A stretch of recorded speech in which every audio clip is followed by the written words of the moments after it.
नमस्कार। इंडिया का वियतनाम से क्या प्यार है? इंडिया वियतनाम से क्यों इतनी दोस्ती बढ़ा रहा है? राजनाथ सिंह जी हमारे रक्षा मंत्री अभी गए थे, 12 हाई स्पीड बोट दे के आए। क्यों दी इतनी बोझ? आपको यह बताऊंगा, साथ में यह भी बताऊंगा कि हमारा और वियतनाम की दोस्ती का मतलब क्या है, क्यों हमारी दोस्ती बढ़ रही है। कहते हैं कि एनिमी इज अ फ्रेंड। हमारा भी दुश्मन चाइना और वियतनाम का भी दुश्मन चाइना। और वियतनाम अकेला ऐसा कंट्री है जिसने 50 साल में चाइना को बुरी तरह हराया युद्ध में।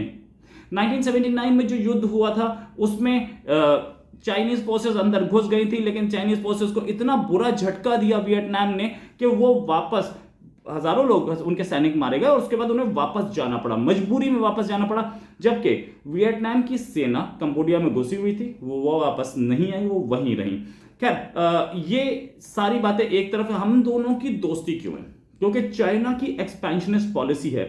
चाइना एक चाहता है कि वो दूसरे कंट्रीज के जमीन पर कब्जा करे और अटैक भी करता रहा है।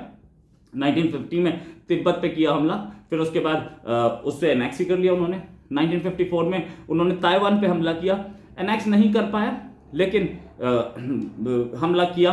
62 में इंडिया पे हमला हुआ, बहुत बड़ा मिलिट्री डिबैकल था इंडिया के लिए। 79 में वियतनाम पे हमला किया और फिर वो बुरी तरह से हारा वहां पर। अभी आपको डिटेल में बताऊंगा कि इंडिया और वियतनाम दोनों मिलकर चाइना को कैसे कर्टेल कर रहे हैं। उससे पहले अगर आपने अब तक इस चैनल को सब्सक्राइब नहीं किया तो प्लीज सब्सक्राइब का बटन दबाएं और बेल आइकन दबाएं ताकि आपको हम लेटेस्ट खबरें देते रहें।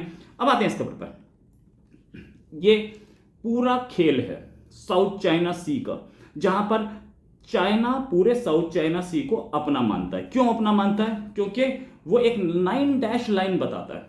इस 9 डैश लाइन के हिसाब से ये 9 डैश बने हुए हैं साउथ चाइना सी में, और ये 9 डैश जो हैं इसके अंदर जो एरिया आता है ये सारा चाइना का है। चाइना कैसे मानता है भाई? उसके पड़ोस में वियतनाम भी है, फिलीपींस भी है, दूसरे कंट्रीज भी हैं।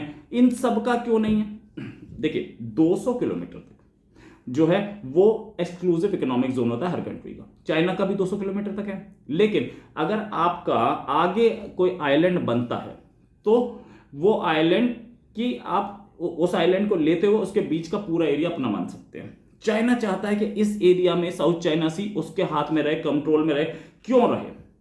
इसलिए क्योंकि वहां पे बहुत सारी तेल है, पेट्रोल है, वहां पे क्रूड ऑयल है और गैस है, और 30% वर्ल्ड का ट्रेड इसी साउथ चाइना सी से निकलता है।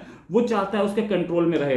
बाकी नेबरिंग कंट्रीज बोलते हैं भाई हम भी तो यहां हैं इतने साल से और हमारा भी तो इस पर राइट बनता है, लेकिन चाइना नहीं सुनता। अब इंडिया ने भी एक वियतनाम से बेटर रिलेशंस बनाने शुरू किए। वैसे तो नेहरू जी के टाइम से थे, लेकिन 1992 में इनफैक्ट गुजराल साहब की पॉलिसी थी लुक ईस्ट पॉलिसी। 1992 में हमने लुक ईस्ट पॉलिसी अपनी बनाई और उसके हिसाब से हम वियतनामी ने उस एरिया के सारे आसियान कंट्रीज उनसे बेटर रिलेशंस बना रहे थे।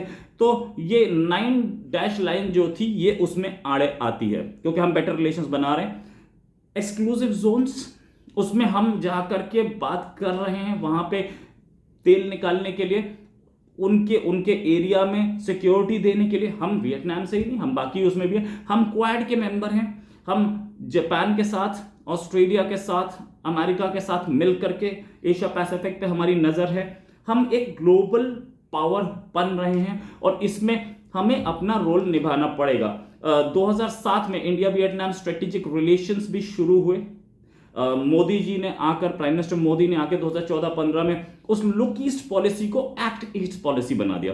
वियतनाम तब से अब तक आसियान कंट्रीज की बात करें तो हमारा 4th लार्जेस्ट ट्रेडिंग पार्टनर है, और हम आसियान कंट्रीज में 4th लार्जेस्ट ट्रेडिंग पार्टनर है और 2nd लार्जेस्ट एक्सपोर्ट डेस्टिनेशन है। मतलब हमारा 2nd लार्जेस्ट एक्सपोर्ट्स होते हैं वियतनाम को, अगर आसियान कंट्रीज की बात करें। दोनों कंट्रीज के प्राइम मिनिस्टर्स के बीच में 2020 में वर्चुअल समिट भी हुई थी, कई सारे एग्रीमेंट्स हुए थे। साउथ चाइना सी पे भी बात हुई थी, और ये बात भी हुई थी कि साउथ चाइना सी पे जो इंटरनेशनल कमिटमेंट्स हैं और इंटरनेशनल वो जो उनकी कानून हैं वो लगे।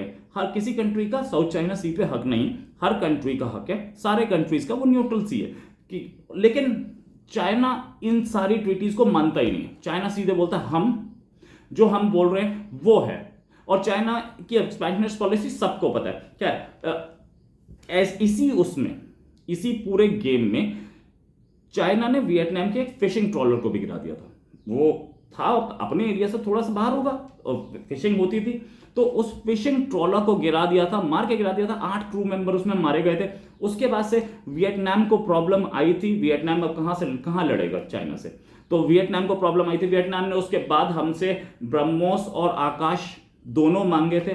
ब्रह्मोस बहुत बढ़िया सिस्टम है, लो हाइट पे उड़ता है, मिसाइल से डिटेक्ट करना टफ हो जाता है, और करीब 2.8 मैक मतलब साउंड की स्पीड, ध्वनि की गति। अब वो 2.8 ध्वनि की गति से 2.8 गुना तेज चलता है। तो कोई भी शिप आए या प्लेन आए, वो आकर के अटैक करता है वियतनाम के ट्रॉलर पे, या वियतनाम के अटैक एयरक्राफ्ट पे, या वियतनाम की किसी शिप पे, मिलिट्री शिप पे, तो वो अटैक करके वापस जाएगा। उससे पहले ब्रह्मोस से इंटरसेप्ट कर सकता है। ये हमने बहुत अच्छा काम किया। ये हमने फिलीपींस को भी दे दिया है ब्रह्मोस। आकाश एक और मिसाइल सिस्टम है जो कि डिफेंस के लिए, ये भी बड़े काम की चीज है। और साथ में वियतनाम के साथ मिलके हमारा जो ONGC विदेश लिमिटेड है, ONGC विदेश लिमिटेड, जो कि ओवरसीज बाहर काम करता है, इंडिया के एक्सक्लूसिव जोन से बाहर काम करता है ऑयल ड्रिलिंग का, हम उसके साथ मिलकर के वहां पर बात कर रहे हैं कि हम वहां से तेल निकाल सकते हैं कि नहीं। इस पर वियतनाम भी खुश है, वियतनाम भी चाहता है। साथ में हमने उनको ये बोट्स के साथ साथ और एग्रीमेंट्स हमारे उनसे हैं। हाँ, वो वियतनाम हमारे बेसिस यूज कर सकता है, हम उसके बेसिस यूज कर सकते हैं। अभी तो बहरहाल वॉर टाइम नहीं है, तो हम क्या उसके यूज करेंगे, लेकिन हम और वो एक दूसरे से रिफ्यूलिंग के लिए बेसिस यूज कर सकते हैं। सपोजिंग हमारा एक शिप क्या हुआ है, साउथ चाइना सी में पेट्रोल कर रहा है, जो कि हमारे शिप्स चाहते हैं, और वहां से अगर उसको रिफ्यूलिंग तेल चाहिए, उसको खाना चाहिए, उसको एम्यूनिशन चाहिए, हम वहां पे उसके एक नेवल डॉकयार्ड पर लग के और वहां से हम ले सकते हैं। हमें उस शिप को पूरा वापस इंडिया आने की जरूरत नहीं पड़ेगी। ये एक बहुत अच्छा कॉन्ट्रैक्ट है। साथ में अभी राजनाथ सिंह जी ने एक जॉइंट विजन डॉक्यूमेंट भी दिया इंडिया वियतनाम पार्टनरशिप के, जो कि 2030 तक के लिए, यानी कि अगले 8 साल तक हम डॉक्यूमेंट पर काम करेंगे। साथ में बेसिस जो यूज करने का मामला है, वो हम दोनों एक दूसरे की परमिशन से कर रहे हैं, कर सकते हैं। और साथ में ये भी कि वियतनाम जो है वो एक उसको एक डर तो है ना कि चाइना से अटैक आ सकता है, तो इसलिए हम लोग आपस में बातचीत बहुत अच्छा कोऑर्डिनेशन चाहते हैं। डिफेंस रिलेशंस तो बन ही रहे हैं। साथ में हमारा जो ट्रेड है, बायलेटरल ट्रेड, भाई डिफेंस के साथ साथ ट्रेड भी तो चाहिए ना। $14 बिलियन का ट्रेड है हम दोनों के बीच में, तो हमारी दोस्ती कितनी गहरी है ये बहुत क्लियर है। अब बात करते हैं साउथ चाइना सी की। साउथ चाइना सी जो है वो, उसमें 9 डैश लाइन जो वो बताता है, उस 9 डैश लाइन से पूरा का पूरा साउथ चाइना सी उसके हाथ में आ जाता है। 2 आइलैंड्स हैं, एक आइलैंड है स्पार्टली जो कि फिलीपींस के पड़ोस में पड़ता है, और एक आइलैंड है पारासेल जो कि वियतनाम के पड़ोस में पड़ता है। इन दोनों आइलैंड्स पे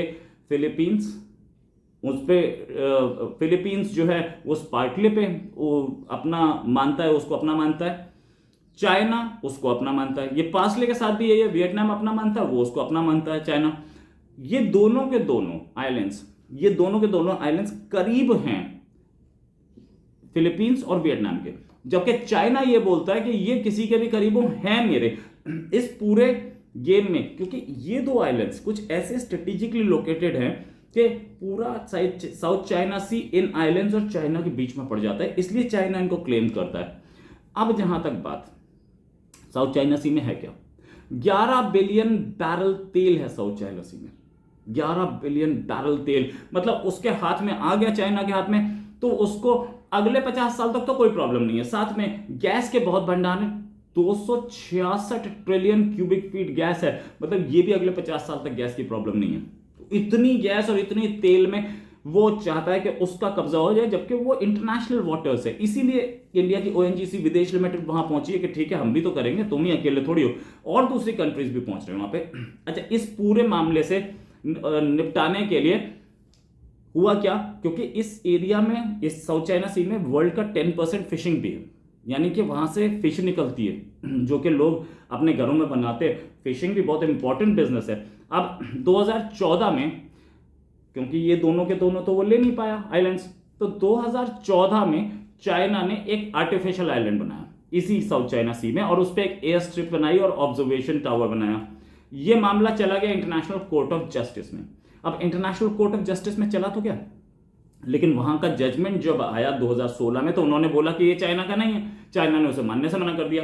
चाइना भी तो बिल्कुल किसी भी इंटरनेशनल ट्रीटी को या इंटरनेशनल कोर्ट को मानने के लिए बिल्कुल तैयार नहीं है। इसलिए अब हमें वियतनाम के साथ मिलकर ये और फिलीपींस के साथ मिलकर हमने ब्रह्मोस दे दिए और हमारी डिफेंस ट्रीटीज चल रही हैं। हम लोग वहां पर अपने आप को एक्सर्ट कर रहे हैं कि ये कंट्री किसी भी दूसरे कंट्री पे एग्रेसिव ना हो पाए। हमारे साथ भी एग्रेसिव हो रहा है, वियतनाम के साथ भी हो रहा है, फिलीपींस के साथ भी हो रहा है, जापान के साथ भी हो रहा है, किसके साथ नहीं हो रहा है एग्रेसिव। तो सारे कंट्रीज इकट्ठे मिल करके चाइना को न्यूट्रलाइज कर रहे हैं, और क्वाड उसमें बीच में एक और फैक्टर बनता है कि चाइना यहां पे गुंडागर्दी ना दिखा पाए। ये बहुत अच्छी पॉलिसी है इंडिया की और मैं इसके समर्थन में हूं, इसमें कोई शक नहीं। वैसे अब तक यही खबर थी, इसी के साथ एक और खबर के साथ हाजिर होंगे। नमस्कार, जय हिंद।